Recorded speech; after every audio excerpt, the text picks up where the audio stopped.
لقد أرسلنا نوحا إلى قومه فقال يا قوم اعبدوا الله ما لكم من إله غيره إني أخاف عليكم عذاب يوم عظيم قال الملأ من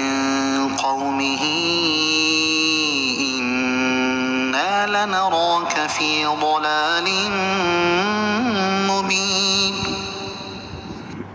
بے شک ہم نے نوح کو اس کی قوم کی طرف بھیجا تو اس نے کہا اے میری قوم اللہ کی عبادت کرو، اس کے سوا تمہارا کوئی معبود نہیں، بے شک میں تم پر بڑے دن کے عذاب کا خوف کرتا ہوں۔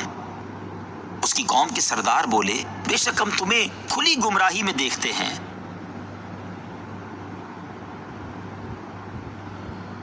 اس سے ماقبل آیات میں اللہ تعالیٰ نے اپنی قدرت اور وحدانیت کے دلائل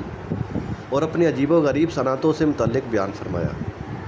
ان سے اللہ تعالیٰ کا واحد اور رب ہونا ثابت ہوتا ہے۔ پھر مرنے کے بعد اٹھنے اور زندہ ہونے کی صحت پر مضبوط ترین دلیل قائم فرمائی۔ ان سب کے بعد بڑی تفصیل سے انبیاء کرام علیہ السلام کے واقعات بیان فرمائے کہ وہ بھی اپنی امتوں کو توحید اور رسالت اور عقیدہ قیامت کی طرف دعوت دیتے رہے۔ اس سے یہ معلوم ہوا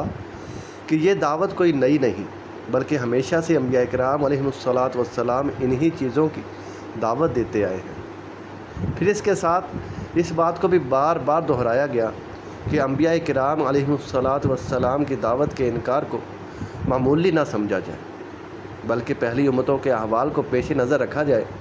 کہ ان میں سے جنہوں نے انبیاء کرام علیہ السلام کو جھٹلایا اور ان کے بیان کردہ عقیدہ توحید و رسالت اور حشر و نشر کا انکار کیا وہ تباہ و برباد ہو گئے۔ انبیاء کرام علیہ السلام کے واقعات میں سب سے پہلے حضرت نوح علیہ السلام کا ذکر کیا گیا کیونکہ کفار کی طرف بھیجے جانے والے پہلے رسول یہی تھے۔ حضرت نوح علیہ السلام کا اسم گرامی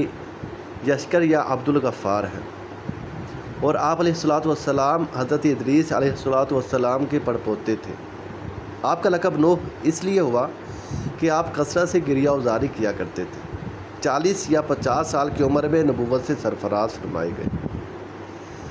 حضرت نوح علیہ السلام نے اپنی قوم کو عبادت الہی کی دعوت دیتے ہوئے فرمایا اے میری قوم ایمان قبول کر کے اللہ تعالیٰ کی عبادت کرو کیونکہ اس کے سوا کوئی اور ایسا ہے ہی نہیں کہ جس کی عبادت کی جا سکے،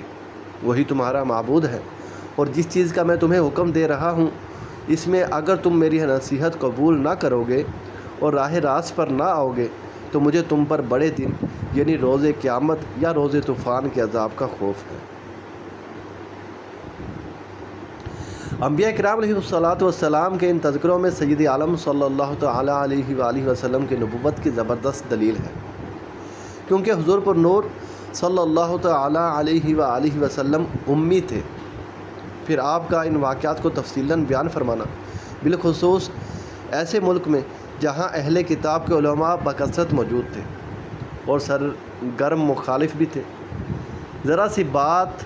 پاتے تو بہت شور مچاتے، وہاں حضور اقدس صلی اللہ تعالیٰ علیہ وآلہ وسلم کا ان واقعات کو بیان فرمانا اور اہل کتاب کا ساکت و حیران رہ جانا اس بات کی صریح دلیل ہے کہ آپ نبی برحق ہیں اور پروردگار عالم عز و جل نے آپ صلی اللہ تعالیٰ علیہ وآلہ وسلم پر علوم کے دروازے کھول دیے ہیں۔ حضرت نوح علیہ السلام کا اپنی قوم کو راہ راست پر آنے کی دعوت دینے اور ان کی قوم پر آنے والے عذاب کا تفصیلی ذکر سورہ ہود آیت 25 تا 48 میں بھی مذکور ہے۔